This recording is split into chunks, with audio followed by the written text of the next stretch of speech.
कुछ लोग ये जानना चाहते हैं कि क्या वो हिंदू था, मुसलमान था। तो वो मुसलमान ही है। गुड्डू मुस्लिम भी बिल्कुल हार्ड कोर अपराधी है, इसमें किसी को कोई शक नहीं होना चाहिए। 98 में जब एसटीएफ बनी और एसटीएफ शिव प्रकाश के लिए बनी, शिव प्रकाश शुक्ला के लिए, पहली हत्या उसने लगभग 15 साल की उम्र में कर दी।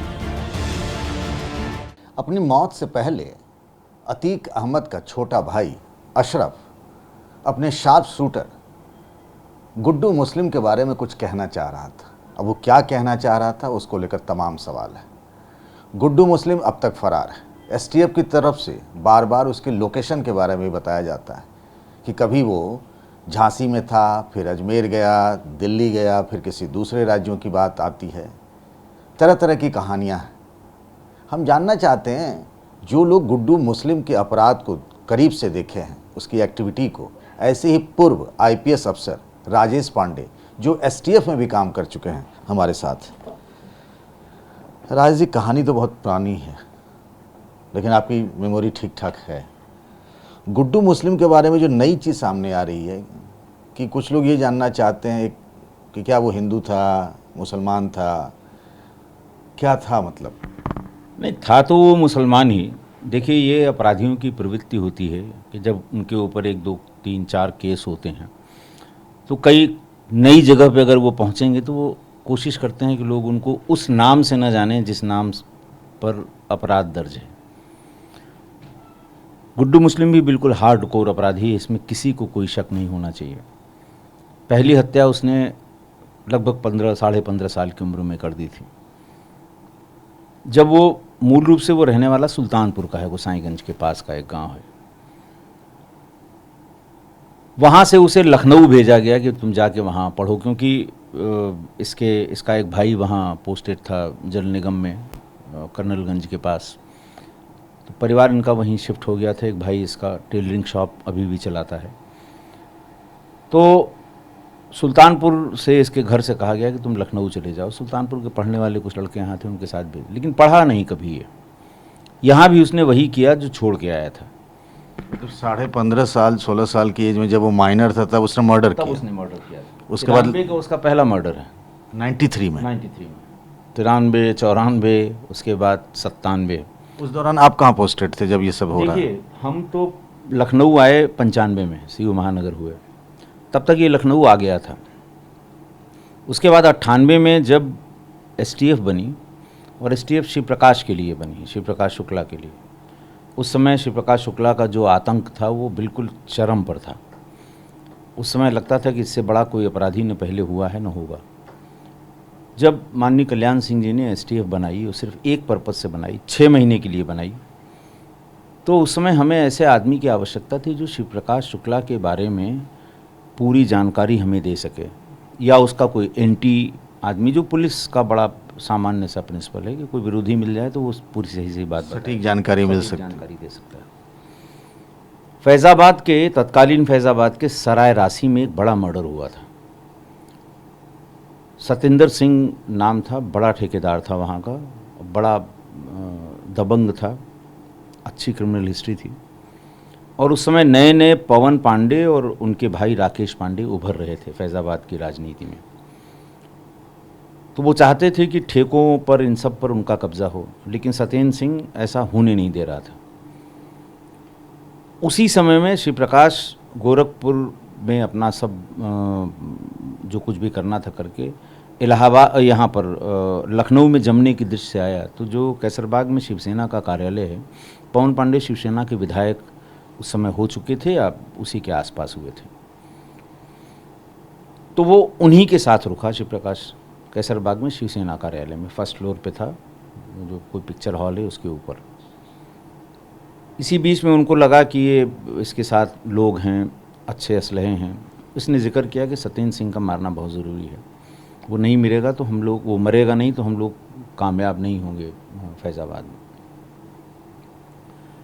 तो खैर तैयार हो गया। एक सिरिया पहलवान नाम का दिल्ली का बदमाश था, उसके साथ ही लोग मारुति 800 में, इनके लोगों ने मुखबिरी शुरू की सत्येंद्र सिंह के, और सराय राशि में उसको 96 के लास्ट में किसी समय AK-47 से शिव प्रकाश ने मार दिया। तो हम लोग जिस आदमी की तलाश में थे कि कोई ऐसा आदमी जो उसका विरोधी हो और उसकी फायर पावर के बारे में, उसके आदमियों के बारे में, संरक्षण के बारे में पता लग जाए, तो हम लोग उस दिशा में काम करें। बिल्कुल एसटीएफ बनी थी उस समय की बात है। तो ये पता लगा कि गुड्डू मुस्लिम नाम का एक बदमाश उसके साथ था जो बम लेके चलता है, वो बम चलाता है। ये आपने श्री प्रकाश की इन्फॉर्मेशन लेने के लिए, तो उस समय हम जब उसको ले आए यहाँ पर, एसटीएफ जब उसको ले आई, तो हमारा पर्पज़ ही दूसरा था कि श्री प्रकाश के बारे में उससे हमें, क्योंकि वो उस समय पीछे वाली गाड़ी में गुड्डू मुस्लिम और संतोष सिंह नाम का एक, ये दो लोग मारुति से थे और सत्येंद्र सिंह जिप्सी से था, और ओवरटेक करके जिप्सी को श्री प्रकाश ने उसको AK-47 से मारा था। सिर पे तमाम गोलियां लगी थी उसकी। उस वक्त स्पॉट पे गुड्डू मुस्लिम भी था? उस समय स्पॉट पे गुड्डू मुस्लिम भी था, मौके पर था, पीछे पीछे चल रहा था। लेकिन जब देखा कि सत्येंद्र सिंह मारे गए और गाड़ी नीचे चली गई, खंती में कहते हैं, खाई में चली गई, तो वो वहाँ से भाग लिया। उस समय अपने इंट्रोगेशन में उसने ये भी बताया था कि मैंने संतोष से कहा कि 2 बम अगर फेंक दूँ मैं अभी, तो ये भी गड़बड़ा जाएगा, श्री प्रकाश भी, फिर हम लोग मार लेंगे। लेकिन संतोष ने हाथ दबाया, उनको चुपचाप निकल चलो, अब सत्येंद्र भाई लगता है निकल लिए हैं, मारे गए हैं, अब यहाँ रुकना ठीक नहीं है। तो उसका ये कहना था कि बाद में उसको ये पता लगा, उसके लोगों ने बताया कि संतोष सिंह ने ही मुखबिरी की थी श्री प्रकाश की, इसकी, सत्येंद्र की। तो बाद में उसे लोग ले गए और उसमें कोल्ड ड्रिंक में मिला के नींद की गोलियां खिलाईं, और फिर उसके बाद लखनऊ रायबरेली रोड पर ले गए, वहाँ एक सड़क पर फेंक दिया, उसके ऊपर गाड़ी चढ़ा दी, और वो एक्सीडेंट में ही दाखिल दफ्तर हो गया। जी बताइए, आप जो कह रहे हैं गुड्डू मुस्लिम के बारे में कि, और ये एसटीएफ के जो एडीजी अमिताभ यस वो भी कह रहे हैं कि बम बनाने का एक्सपर्ट था, चलता फिरता मतलब बम बनाने की दुकान है, वो बैठे बैठे वो झोले से निकाल के बम बना लेता है। तो आखिर जब आपने उससे इंट्रोगेट किया था तो ये नहीं पता क्या कि कैसे सीखा, किससे सीखा गुड्डू ने? देखिए ऐसा ना, इलाहाबाद में अपराध में आज भी बम का इस्तेमाल होता है। ये तो हमने उमेश पाल वाले में साफ वीडियो में दिख रहा है। और वहाँ के 2 इलाके बमबाजी के लिए या बम बनाने वालों के लिए मशहूर हैं, एक दारागंज और एक तेलियरगंज और उसके आसपास के इलाके। वहाँ आज भी आपको कटी उंगली वाले, कटे हत्थे वाले, कटे हाथ वाले 50 लोग मिलेंगे जो बमबाज हैं। अच्छा, उसमें उनके हाथ की उंगली वगैरह उंगलियाँ चली गई हैं, किसी की कलाई पूरी चली गई है, आज भी दारागंज में। तो ये जब प्रयागराज में था, तो अब चूँकि नोटोरियस टाइप का था ही, शुरू में ही ऐसे बम बनाने वालों के संपर्क में आ गया, और फिर इसको शौक भी था और इसने परफेक्शन हासिल कर लिया। आपको कि लखनऊ हॉस्टल में रहता था? ये हॉस्टल में रहता था। तो जब ये पढ़ाई नहीं करता तो हॉस्टल में कैसे रहता? अब दिक्कत ये है कि जिस गुट के साथ था वो उसको रुकवाते थे, उसे तो कोई दिक्कत ही नहीं थी भाई। उस समय की छात्र राजनीति में जो गुट हुआ करते थे वो बिल्कुल, जिसको वो कहते हैं ना कि एक दूसरे के खून के प्यासे थे, और बहुत से मर्डर उस समय कैंपस और कैंपस के बाहर हुए, बड़े छात्र नेताओं के हुए। तो उस समय गुड्डू मुस्लिम का इस्तेमाल तब भी शार्प शूटर के तौर पे किया जाता था। तो ये आशीष चौधरी था, आयुष चौधरी था, या गुड्डू मुस्लिम था उस वक्त? देखिए मैंने कहा ना कि ये छोटे मोटे केसेस में वांटेड था। हम लोग भी जब ले आए तब ये दफ़ा 25-25 में कहीं वांटेड था। बाद में प्रयागराज पुलिस ने इसको उसी में भेज भी दिया था, जल्दी छूट के आ गया था। तो यहाँ वो संभवतः इसीलिए कि लोग उसको ये ना समझें कि ये गुड्डू मुस्लिम है, या जो लोग ले गए थे उनके ऊपर आरोप न लगे कि सब बाहर से हायर करके बदमाश ले आए हैं। कोई ये थोड़ी कहता कि साहब हम बदमाश हायर करके ले आए थे और तब हम कैंपस में राजनीति कर रहे थे। तो वो आयुष चौधरी शुरू में, बात के समय में तो उसको आशीष चौधरी ये सब कहने लगे। वो किसी हॉस्टल में, ये सब बड़े नेता थे उस ज़माने के छात्र नेता, किसी हॉस्टल में रुकवा दिया जहाँ खाली रूम मिल गया, खाना पीने को कोई वही नहीं, और साथ में अपने रखते थे। कैंपस के भीतर जब एक दूसरे पे बम चलाना होता था तो इसका इस्तेमाल करते थे। फिर ये अतीक की टोली में कैसे पहुंचा? चूँकि जहाँ तक मुझे जानकारी है, और आप भी इस बात को तस्दीक करेंगे, कि लखनऊ यूनिवर्सिटी वाले झगड़े में, गैंगवार में अतीक का रोल नहीं रहता था। नहीं, अतीक के संपर्क में था ही नहीं। आपने सुना होगा कि ये फिर गोरखपुर में NDPS में, फिर ये नशे के कारोबार में आया, उसी में सब लोग, ये लोगों के साथ तो रहता ही था, वहाँ पकड़ा गया ये गोरखपुर में।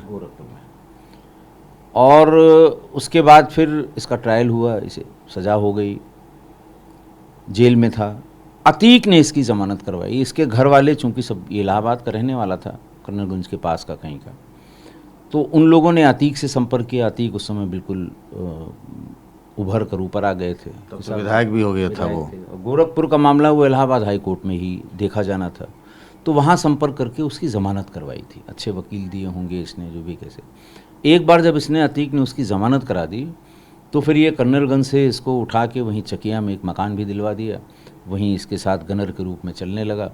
बताते हैं इसकी शादी ब्याह भी उसी ने करा दी। तो फिर ये कहीं फिर उसके बाद से कभी ये इधर उधर नहीं हुआ। ये 2002-3 के आसपास या 4 के आसपास की बात है। तो मतलब लंबे समय तक ये अतीक के लिए काम हाँ, करता रहा। उसके बाद से ये अतीक के लिए ही काम करता रहा।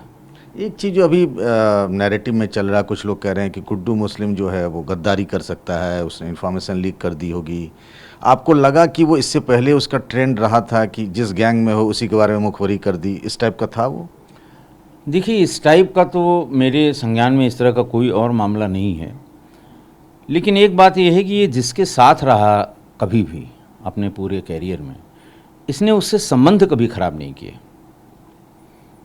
जो इतनी लंबी फरारी में वो चल रहा है, तो अब किन संबंधों का इस्तेमाल, जैसे कुछ लोग होते हैं कि एक के साथ चले गए तो दूसरे वाले से उसकी दुश्मनी कर ली। इसने संबंध कभी ख़राब नहीं किए। ये जिन जिन के साथ रहा, उस ज़माने के स्टूडेंट लीडर्स के साथ रहा, संबंध ख़राब नहीं किए इसने, कभी संबंध नहीं ख़राब किए। अच्छा, गैंग लीडर बदला लेकिन रिश्ते इसने कभी नहीं बदले। रिश्ते नहीं बदले, और शायद यही वजह है कि वो किसी पुराने अपने गैंग लीडर के साथ या पुराने जिसके साथ इसने अपराध का काम किया हो, उसी के सहारे ये इतनी लंबी फरारी काट रहा है। अच्छा, एक बात ये है कि क्या ये शॉर्ट टेम्पर्ड था, छोटी छोटी बात पे गुस्सा कर लेता है, क्राइम कर लेता है, इस टाइप का है क्या गुड्डू? नहीं, ऐसा नहीं था, ऐसा बिल्कुल नहीं है। आप देखिए ना उमेश पाल वाले में, कि अगर कोई आदमी 10 बम बैग में लेके चलेगा, तो एक तो उसे अपने जान का रहेगा कि अगर हम कहीं लड़ जाएंगे तो हमारे ऊपर फट जाएगा, हमसे बैग गिर गया तो हम मारे जाएंगे, सीने से लगा के वो बम। और फिर इत्मीनान से, जैसे वो गांव में औरतों की विदाई के समय वो कार के ऊपर वो अच्छत नहीं फेंकते हैं, हाँ, अच्छा, दूब, ये सब पानी जल, इधर से जब प्रसाद फेंक रहा है। तो ऐसा लग रहा है जैसे प्रसाद की तरफ। कॉन्फिडेंस देखिए उसका, बैग में करके सीने से चिपका के चल रहा है, ट्रैफिक भी चल रही है, साइकिल ही भिड़ जाए, मोटरसाइकिल ही भिड़ जाए तो मर जाएगा अपने ही बम से, लेकिन कॉन्फिडेंस है। मतलब घटना के वारदात के 24 फरवरी की घटना है, 2 महीने से अधिक हो गया फरार चल रहा है। क्या वो टेक सेवी भी है उन तरीकों का? क्योंकि अब तो छोटे मोटे अपराधी भी जानते हैं कि इलेक्ट्रॉनिक सर्विलांस हो जाता है, तो इस सब मामले में भी मास्टरी है क्या? उसका दिमाग तेज चलता है? टेक सेवी तो नहीं था उस समय तक।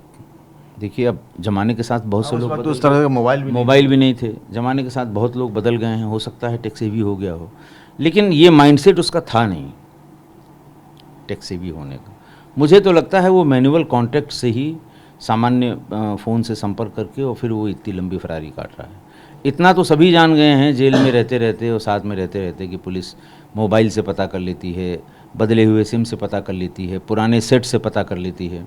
तो इतना सब बचत करके और फिर वो इस तरह से फरारी काट रहा है। आप स्पेशलाइज्ड फोर्स एसटीएफ में लंबे समय तक रहे, ये तो मैं गुड्डू के बारे में आपसे जान रहा था।